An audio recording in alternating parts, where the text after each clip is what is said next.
guys, welcome back to my channel. Today is Monday and I'm here with Lecture Monday with the next book. So finally we are done with plant breeding और अभी भी plant breeding का दूसरा ही part है. This is biometrical techniques in plant breeding.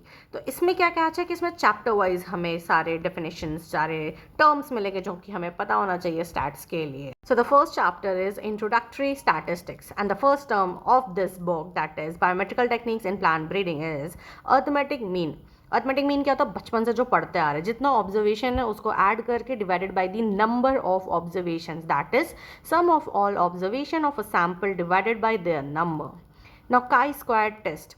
अब chi square test हम लोग क्यों करते हैं? जब हमें सिग्निफिकेंट डिफरेंस जानना पड़ता है दो चीज़ में, जैसे हम बोलते हैं ना 19-20 का फ़र्क होता है, मतलब कि बहुत ज़्यादा डिफरेंस नहीं है, इसको एक कैटेगरी में डाला जा सकता है. जब हम कैटेगराइजेशन करते हैं किसी चीज़ का तो हम एकदम 10 on 10 करके नहीं कर सकते. 1 to 10 रोल नंबर एक जगह, 10 to 12 एक जगह, तो ये कैसे पता चलेगा कि 1 to 10 एक जगह है? तो this is done by chi square test.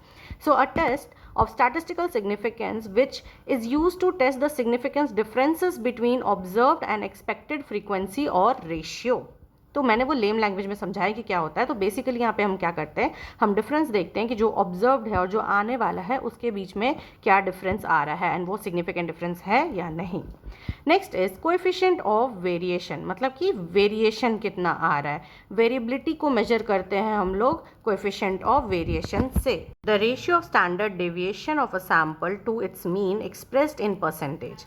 तो जैसे कि हमने मीन डिसाइड कर लिया, उससे कितना डेविएट हो रहा है हमारा ये वैल्यू जो अभी हमने लिया है, उसका जो रेशियो होता है स्टैंडर्ड डेविएशन डिवाइडेड बाय उसका मीन, और ये परसेंटेज में लेता है, और ये क्या होता है? मेजर ऑफ वेरिएबिलिटी होता है.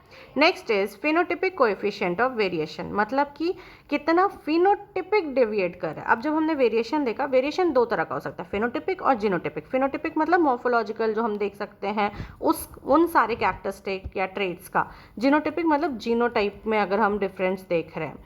So, phenotypic coefficient of variation क्या हुआ? The ratio of phenotypic standard deviation of a sample to its mean expressed in percentage.